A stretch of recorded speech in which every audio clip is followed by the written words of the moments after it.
If you're studying for the OAT in 2025, you're probably overwhelmed. Not because the exam is super hard, but because the strategy most people use is outdated. I scored in the 99th percentile and I only used one resource and a very specific strategy that helped make the whole process easier than I expected. Hey everyone, I'm Colton Zawada. I study biochem at UBC and I just scored a 390/400 on my OAT. I did it using one resource and a simple but structured and effective study plan.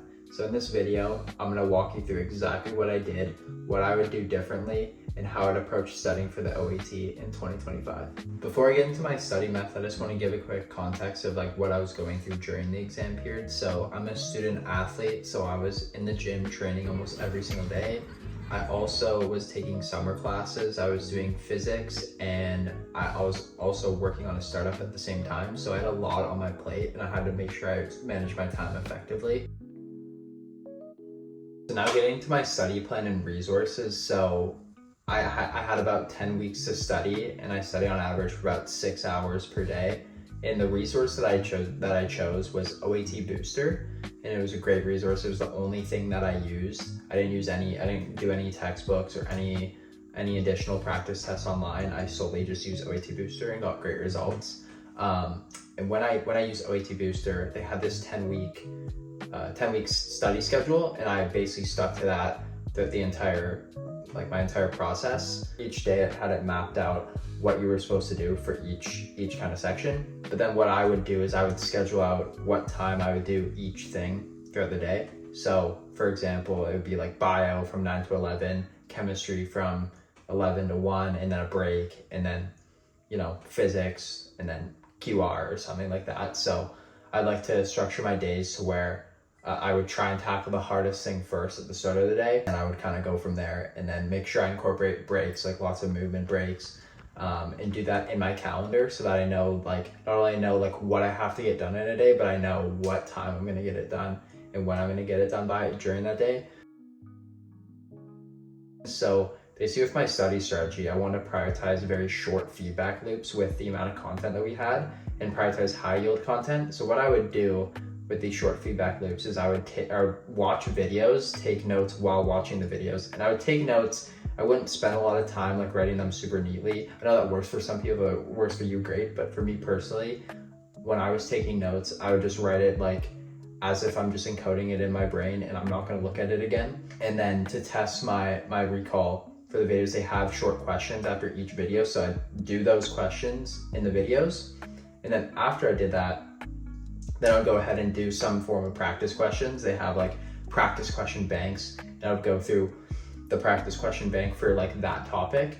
And then I would look at the questions or problems that I was getting wrong, and they have video breakdowns, and I would watch the video breakdowns, or I'd go back to the video and just kind of figure out, identify which topics I'm struggling with and which ones that I understand. And then just by having that feedback of learning something and then doing that short feedback, not spending a bunch of time reading or writing really neat notes, I think that's the best way to do it efficiently. Now, before I get into each section individually, I just want to give my one biggest tip that I would say for approaching studying for the OAT. It would be to take a practice test as early as you possibly can, because what this will do is that you'll be able to identify what areas that you're strongest at and what areas that you're weak at. For me, I took a practice test on my first week of studying, and it was super helpful for me because I'm a biochem major, and on the bio section, actually, I ended up failing the section. I got 20 out of 40 on the questions, and I was that's kind of problematic. And then I looked at the question breakdown, and it basically, at least on OAT Booster, it breaks down the questions you got wrong into sections like cell bio, anatomy and physiology, and taxonomy and stuff like that. So essentially what I saw is cell bio and biochemistry, I was doing really well. But then for anatomy and physiology and taxonomy, I got 1 out of 8, 1 out of 9 or something. So I immediately knew that when I approach those sections, I'm gonna have to spend more time, and then I probably shouldn't spend that much more time on the biochemistry and the cell bio stuff, which was very helpful for me. I know it sucks, but just swallow your pride and take a practice test as soon as you possibly can. So starting off with the bio section, on my exam, I ended up getting a 400, and on my practice test for a 10 practice test average, I got about 370. So I was doing okay on the practice, and then I ended up doing really well on the actual exam, which I was very happy with. And definitely some of the questions that I saw in my practice test showed up on my actual exam, so that was very, very helpful. This was actually one of the most overwhelming sections. Even though I'm a biochemistry major, just the sheer amount of content that they had was very overwhelming, and they had topics where they would go very in depth, like taxonomy and anatomy and physiology, where I never took any sort of classes or didn't have any background in. So there's just so much content that you have to know. The problem with the bio section is that you can end up wasting a lot of time like studying things that just won't, or like low yield topics that just won't appear on your exam. So you just want to spend as much time as possible reinforcing those high yield concepts. So that's why I say the best way to do this is to focus all your time, or like majority of your time, on doing as many practice questions as possible, and focus less of your time on doing the reading and like the videos. Like I would still do those things, but I would just prioritize them less, especially for this section, and just get exposure to as many exam style questions, so that like when you're in the exam, you'll understand how to approach the problems effectively. So for general chemistry, I was getting about 380 on average for my practice test, and I was getting a 400 on the actual exam. General chemistry was pretty straightforward for me. I do have a background in biochem, so I had to take a lot of those foundational classes, so I understood the concepts pretty well. But one thing I would recommend is that you make sure that you memorize all the formulas that are required for the calculations, and just make sure that you can look at a question and identify what formula you need for that question. And then for the conceptual ones, I would just recommend hammering in a bunch of practice questions. But overall, I would say like this section was pretty straightforward for me. Just make sure you understand the core concepts very well, and then memorizing those formulas so that you can do the calculation questions properly. So now getting into organic chemistry, I ended up getting a 400 on the exam, and my practice test average was also 400. So with OChem, I had probably had the most background information going into this exam, because I've just come off taking an advanced OChem class. And what I would say, like for advice, OChem is all about pattern recognition. So you need to be able to apply concepts that you learn, like acid base, pKa, stuff like that, reaction mechanisms, and understanding like why the reactions happen the way that they do. So like my biggest tip to you would be to do as many practice questions as you possibly can, to expose yourself to as many different question types, so that you almost get exposure to all the different ways that they could potentially throw reactions at you, and then you'll be able to apply those concepts and apply them to the questions on the exam. And that's what ended up working really, really well for me. So now getting into the physics section, on my practice test, I was getting about a 350 on average, and then the actual exam I ended up getting a 380. I thought like the questions were quite representative of what I was seeing on the practice test, but what I would say with physics is that there's a ton of different formulas that you have to memorize. And I think there's like, I remember Booster had this sheet, it was like 14 pages of formulas or something. And you just have to be able to look at a question and identify what core concept this is coming from, like kinematics, optics, or something like that. You have to identify what formula you need to use for the problem. So I remember on my exam, there was a couple questions where I had to star and leave blank, and then I came back to later and just used the formula and guess. But I just spent a lot of time making sure that you understand the formulas and practice applying them to different practice questions. So I would make sure I memorize all the formulas, and then I would practice applying them to specific questions, and that'll help you a lot through that process. So as for the reading comprehension section, so I was getting on average 360 on my practice test, and I'm getting a 330 on my actual exam. And so I just kind of want to walk through, like, if you're looking for reading advice, I would probably not be the best person to talk to, but I'm just gonna walk you through like kind of what I did and kind of what happened. So for me, I used the traditional method. So I would read the whole passage, and then I would answer the questions after it. But then I'd also do a little bit of search and destroy. Like if I saw a question as I was reading it, I would go and answer the question right away. But yeah, for the most part, I used that. And then what ended up happening to me is like it worked fine on the practice test. Like I was doing relatively well. But then on the actual exam, my passages were significantly longer than the ones that I had in my practice. So definitely expect that going in. At least for mine, I remember my passages had on average like 9 to 15 paragraphs maybe. And 15 was probably like the high end, but on my exam I had 2 passages that had over 20 paragraphs. So the really important thing is just like knowing how to allocate your time properly during the reading section. And that's something that like I definitely didn't do properly, and if I were to go back, I would change the way that I approach the section. I would spend a lot more time experimenting with the different reading strategies. I kind of was a little bit lazy and I went with the simplest one and just stuck with that. I should have spent more time trying different strategies and seeing what was giving me the best results. And I would say like definitely don't underestimate this section, just because like there's not a lot of content that you have to study. I would spend a lot of time like establishing your own reading strategy that works best for you, and try to really practice your time management when you're going through this section and making sure that you're spending like an appropriate amount of time per question. So as for the QR section, on my practice test I was getting on average 390, and then on the actual exam I ended up getting 400. So what I'd say with the QR section is like the content wise is like pretty straightforward. A lot of it is just like math that you would see in high school and just like being able to recognize patterns. But the challenging part with the QR section is like the time. So they have a lot of questions in a short amount of time, and you just have to be able to really manage your time effectively when you're going through the questions. So my biggest tip for you with the QR section, like during the exam, is if you get stumped on a question, like don't spend more than 1 minute per question, and you can always come back to that question later. But you don't want to get into a trap where you spend more than like 2 minutes on a question just because you don't have the luxury of time. Like some of the other sections, like physics, you get a little bit more time, but with QR they really test your ability to look at a question, kind of immediately know what to do. So I would spend a lot of time just like working on your time management of going through the questions. And then also there's like formulas you have to know for like interest and like probability and stuff. So I'd make sure that I know those very well and know how to apply them to different question types.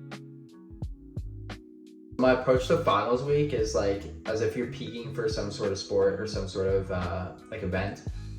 You're not going to want to burn yourself out that last week. The work's already been done, and like you just want to be in a good mindset and just like review your content. Don't take any practice tests like the day before the exam. You're just going to want to relax. I just went to the gym, hung out with friends, did some sauna, and like I reviewed a little bit of notes, but I really made sure that I got to bed at a good time and I was awake like well before my test in the morning. In terms of managing the stress like going into the exam, what I do is I'd prioritize sleep. So I would make sure that I get my 8 hours. I wouldn't do anything like cramming before the exam. You definitely want to make sure that you're in a good headspace. So like some things that I did is I like took magnesium.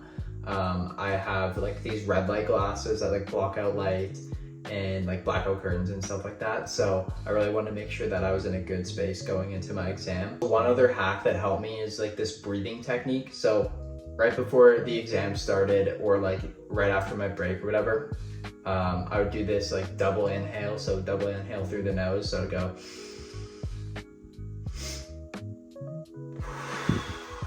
and then all the way out. And I learned this from Andrew Huberman actually. It helps activate your parasympathetic nervous system. So that's just a little bit of hack for you if you want to like make sure that you're really focused and de-stressed going into your exam.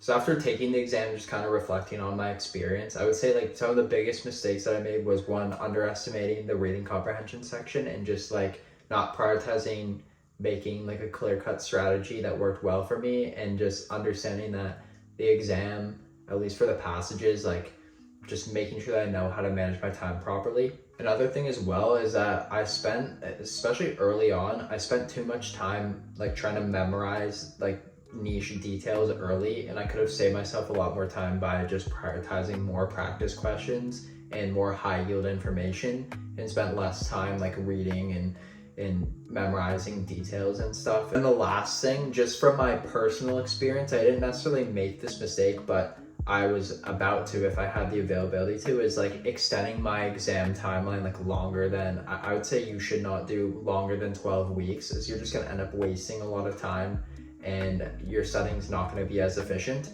I think like 10 to 8 weeks is enough time to allow for enough spaced repetition to where you're going to be able to recall the information and ingrain it well in your mind for the exam. But I wouldn't do any longer than 12 weeks, as you're just going to end up wasting a lot of time. I just want to end the video with something that one of my mentors told me that like really shaped the way that I approach tests like these, and just shaped the way that I study and think about it.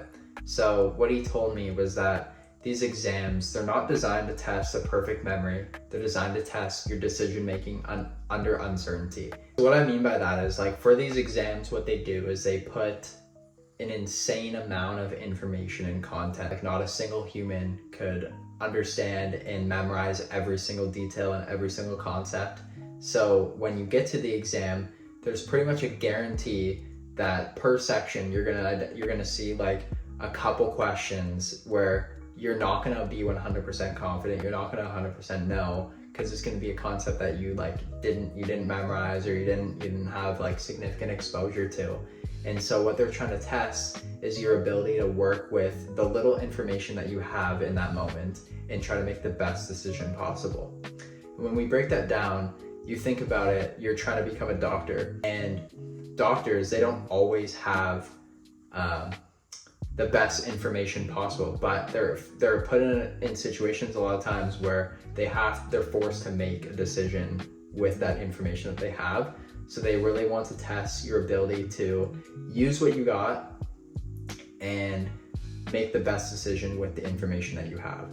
So by understanding that, this really shaped the way of like taking the pressure off understanding every little detail, because like, and this is why I say this was one of my biggest mistakes, like going into the exam and everything, is that for the first couple weeks before I talked to this guy, I was spending a lot of time, especially with like bio and chem. I was memorizing every little detail from like the notes and everything. After I stopped doing that, I noticed I was able to go through my studying a lot faster and just prioritize all the high yield information, and it ended up working really well for me. So this is like, if there's one thing that you take away from this video, I would say just like understanding that this is why they're doing it, and like it makes sense when you break it down, but just like take that pressure off yourself of having to memorize every little detail, and just focus all your energy on being able to like deal with the high yield information and apply those concepts to questions that you would see on the exam.